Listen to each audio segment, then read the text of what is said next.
வணக்கம். This is Jayaraman Vadivel. நம்ம சகலை with ரகலை YouTube சேனலில் உங்கள் வாழ்க்கைக்கு மேன்மையும் நன்மையும் சேர்க்கும் வீடியோக்கள் வந்து கொண்டே இருக்கின்றன. இதுவரை எங்கள் சேனலை சப்ஸ்கிரைப் பண்ணலைன்னா சப்ஸ்கிரைப் பண்ணிக்கங்க. பக்கத்தில் உள்ள பெல் ஐக்கானை கிளிக் பண்ணிங்கன்னா எங்களோட வீடியோக்கள் உடனுக்குடன் உங்களுக்கு வந்துக்கிட்டே இருக்கும். வாங்க வீடியோக்கள் போகலாம். இன்னைக்கு நம்ம பார்க்க போகிற டாபிக் அறிவுக்கும் ஞானத்திற்கும் உள்ள வித்தியாசம் என்ன? What is the difference between knowledge and wisdom? அடுத்து நம்ம ஞானம்னா என்னன்னு டீட்டெயிலாக பார்க்க போகிறோம். அந்த ஞானத்தை எப்படி நாம் பெற்று நமது வாழ்வை மகிழ்ச்சியாக அமைத்துக் கொள்வது அப்படின்றத பார்க்க போகிறோம். அவ்வளோதாங்க. சரிங்க. இப்போ ஃபர்ஸ்ட் முதல் டிஃபரன்ஸை தெரிஞ்சுக்கணும். அதுக்கப்புறம் நம்ம டீட்டெயிலாக ஞானம்னா என்ன போயிடுவோம். அறிவு என்பது வெளியுலகிலிருந்து நாம் பெறுவது அறிவு. இப்போ வெளியே படிக்க போகிறோம், ஒரு பிஹெச்டி பண்ணுறோம், ஒரு காலேஜில் போய் ஒரு கலெக்டர் ஆகிடுறோம். அந்த மாதிரி படிப்பு அறிவினால் நம்ம பல விஷயங்கள் சாதிக்கணும் இல்லையா? அப்போ அதெல்லாம் வெளியுலகத்திலிருந்து தான் நாம் பெறுகிறோம். அது வெளியுலகத்திலிருந்து பெறுவது பூரா அறிவு. நமக்குள் இருந்து நாம் பெறுவது ஞானம். சரிங்களா? அடுத்து இந்த அறிவு என்ன செய்யும்னா, நமக்கு நன்மையும் செய்யும் தீமையும் செய்யும். இந்த அறிவு மனித சமுதாயத்திற்கும் சரி நமக்கும் சரி நன்மையும் செய்யும் தீமையும் செய்யும். ஆனால் இந்த ஞானம் இருக்கிறதே, இது நமக்கும் சரி சமுதாயத்துக்கும் சரி நன்மைதான் செய்யும்.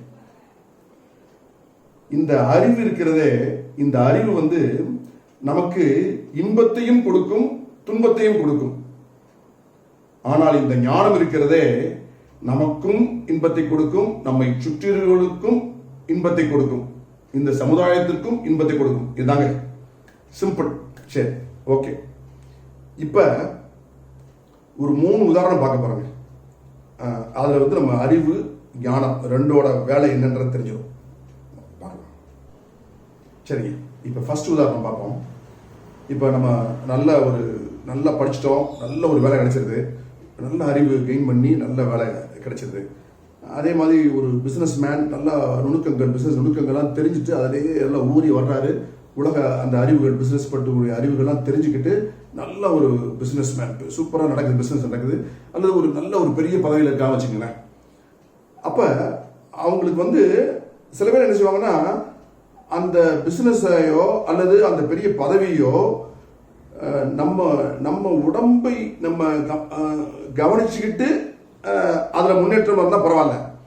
சில பேர் சொல்லுவாங்க, உடம்பை கெடுத்துக்கொண்டு அதை முன்னேறுவதே குறியா, பணம் சம்பாதிக்கிறதே குறியா இருப்பாங்க. அப்ப அந்த அறிவு அந்த அறிவு அது நமக்கு அந்த அறிவை நம்ம பயன்படுத்தாதனால, அதாவது இப்ப நமக்கு தெரியும், நமக்கு நல்லா சாப்பிட்டா தான் நல்லா சாப்பிடணும், நல்லா தூங்கணும், காய்கறிகள் பழங்கள் எல்லாம் சேர்க்கணும், உடம்புக்கு எது நல்லது நமக்கு எல்லாமே தெரியுங்க.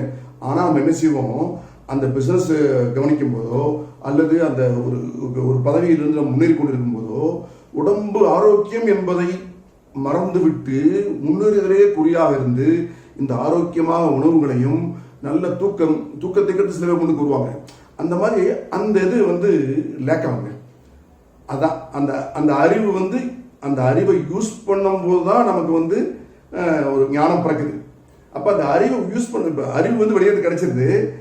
அந்த அறிவை நம்ம எப்படி யூஸ் பண்றதுன்னு தெரியாம, எந்த அளவுக்கு யூஸ் பண்ணணும், எப்படி போகணும்னு தெரியாம அந்த ஞானம் என்பது உள்ளுக்குள்ளிருந்து வருவதில்லை. சரியா? இது ஒண்ணு. இப்ப இந்த ஞானம் அப்படின்றது ஒண்ணு இல்லாதனால எப்படி நமது உடம்பையும் நமது வாழ்க்கையையும் பாதிக்குதுன்னு பார்த்தோம். இப்ப அதே இது ஒரு சோஷியல் லைஃப் வருவோம். இப்போ ஒரு பேங்க் பெரிய பிரான்ச் மேனேஜராக இருக்கிறார் ஒருத்தர். அவருக்கு அறிவு, நல்ல லோன் எப்படி கொடுக்கணும் எல்லாம் அறிவு இருக்கு, பெரிய கார்பரேட் எப்படி ஃபைனான்ஸ் பண்றது எல்லாமே இருக்கு. ஆனா ஒரு ப்ரப்போசல் வரும், வரும்போது இந்த லோன் வந்து கண்டிப்பாக இவங்களால கட்ட முடியாது, இல்லது கட்ட மாட்டான், ஒன்றும் அவன் கேரக்டர் சரியில்லாமல் இருக்கும், இல்லது இது வந்து வயபிள் ப்ராஜெக்ட் இல்லை அப்படின்னு தெரிஞ்சிருந்தும் சில பேர் வந்து லோன் கொடுப்பாங்க. அப்போ இது ஒரு பேசிக் அறிவு வந்து வேலை செய்யுது.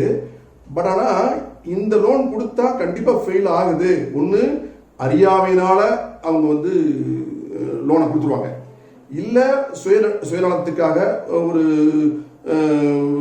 ஏதோ ஒரு சுயநலத்துக்காக வச்சுங்களேன், சுயநலத்துக்காக அந்த லோனை கொடுக்குறாங்கன்னு வச்சுங்களேன். அப்போ வந்து அங்கே தான் அந்த ஞானம்ன்றது ஃபெயிலியர் மிஸ் ஆயிடுது. இந்த அறிவு வேலை செய்யுது, அந்த ஞானம்ன்ற இல்லாதனால அந்த லோன் வந்து கடைசி கொடுத்து ஃபெயில் ஆகும்போது விளைவுகள் வந்து அது அவரையும் பாதிக்கும், நம்ம சமுதாயத்தையும் பாதிக்கும், மக்களையும் பாதிக்கும். இது 2வது எக்ஸாம்பிள். அடுத்து 3வது எக்ஸாம்பிள். ஒரு கார்பரேட் நிறுவனம் இருக்கு. என்ன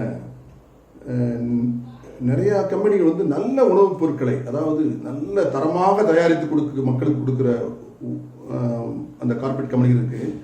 இந்த பேக்கட் ஃபுட்ஸ், அதாவது விளம்பரத்தை வச்சு நம்ம மக்களை மயக்கிடலாம் அப்படின்னு சொல்லி அந்த அறிவை வந்து தவறாக யூஸ் பண்ணி அந்த மாதிரி வந்து ஒரு மார்க்கெட்டிங் ஒரு அட்வர்டைஸ்மெண்ட்டை போட்டு அதில் வந்து மக்களை வந்து ஒரு தவறான தகவல் உள்ள புகுத்தி மக்களை வந்து அதை வாங்க செய்து லாபம் சம்பாதிக்கும் கார்பரேட் கம்பெனி இருக்கின்றன இல்லையா? அப்போ மனித அறிவு வந்து எந்த வேலை செஞ்சு முடிச்சிருது, எதனாலும் வித்துறது, எதனாலும் விற்க முடியும் அப்படின்றது இருக்கு.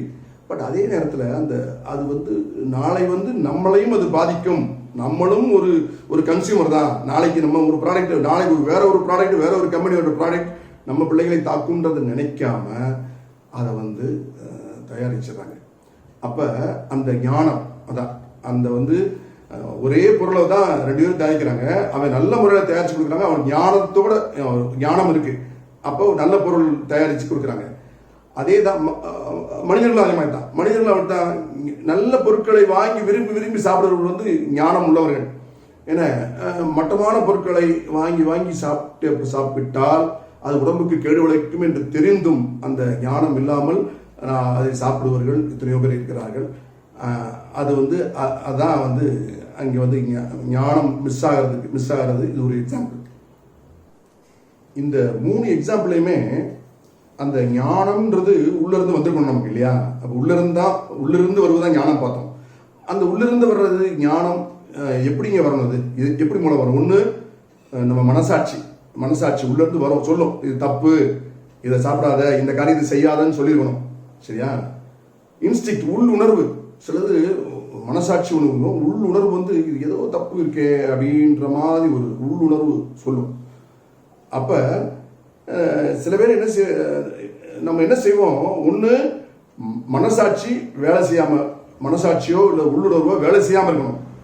அப்படி இருந்தால் அந்த ஞானம் வந்திருக்காது.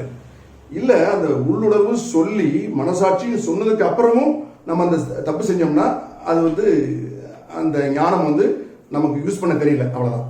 சரிங்க.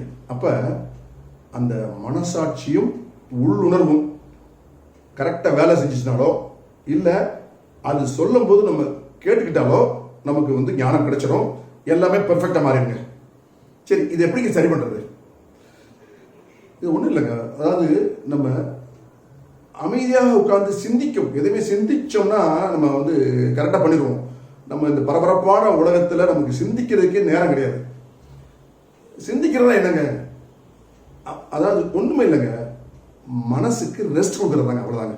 ஒன்றுமே கிடையாதுங்க. ரொம்ப பெருசாக வந்து அதை வந்து தியானம்லாம் நான் சொல்ல விரும்பல.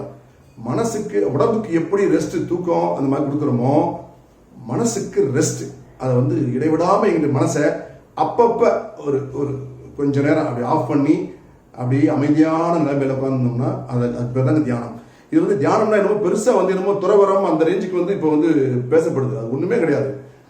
அமைதியாக உட்காந்து மனசை ஆஃப் பண்ணி அப்படியே மனசுக்கு ஒரு எக்ஸசைஸ், அவ்வளோதாங்க. இதை நம்ம கரெக்டாக பண்ணிட்டோம்னா நமக்கு வந்து அந்த ஞானம் கிடைச்சிருங்க. அதான் உள்ளேருந்து வரும் பார்த்தீங்களா, அது வேலை செய்ய ஆரம்பிச்சிடும். அதான் அந்த உள்ளேருந்து ஒரு கைடன்ஸ், அந்த உள்ள வந்து நமக்கு வந்து ஒரு பவர் இருக்குங்கல்ல, all powers are within you, அந்த சொல்லுவார் விவேகானந்தா சொல்லியிருக்காரு இல்லையா, ஆல் உனக்குள்ளே பவர் இருக்கு, அந்த பவரை வந்து வெளிப்படை செய்யுங்க, அவ்வளோதாங்க, சிம்பிளுங்க. சரிங்க.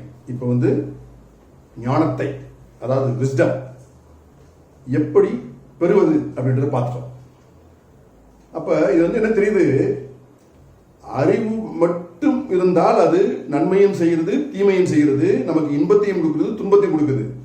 இந்த அறிவோடு இந்த ஞானமும் சேர்ந்தால் நம்மையும் மகிழ்விக்கிறது, சுற்றி இருப்பவர்களையும் மகிழ்விக்கிறது, நல்லவை தானாக நடக்கின்றன இல்லையா?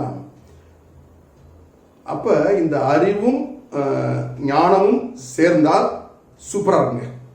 சிம்பிளா சொல்ல போனா வாழ்க்கை என்கிற பிரியாணி, அதுல வந்து உப்பு அப்படிங்கிற ஞானத்தை சேர்த்துக்கிட்டோம்னா பிரியாணி, அந்த அந்த பிரியாணி உள்ள பொருட்கள் எல்லாம் அந்த அறிவை அந்த அந்த எல்லாத்தையும் தூக்கி கொடுக்கும். தூக்கி கொடுக்க அப்படி அப்படி அப்படி சுவையை தூக்கி நிறுத்தும் இல்லையா? அது மாதிரி தாங்க அந்த வாழ்க்கை என்ற பிரியாணி சுவையாக நித்தமும் நமக்கு விருந்தாக அமைவதற்கு இந்த ஞானம் அப்படின்றது வேணும். அந்த ஞானத்தை அடைவது அமைதியாக அமர்ந்து யோசிக்கும் என்கின்ற தியான பயிற்சி நமக்கு கை கொடுக்கும் என்று கூறி விடைபெறுகிறேன். இந்த வீடியோ பிடிச்சிருந்தா லைக் பண்ணுங்க, ஷேர் பண்ணுங்க, உங்க ஃப்ரெண்ட்ஸ்க்கு குரூப்ஸ் ஆல் குரூப்ஸ் ஃபார்வர்ட் பண்ணுங்க. மீண்டும் அடுத்து ஒரு அழகான பதிவில் உங்களை சந்திக்கிறேன். நன்றி.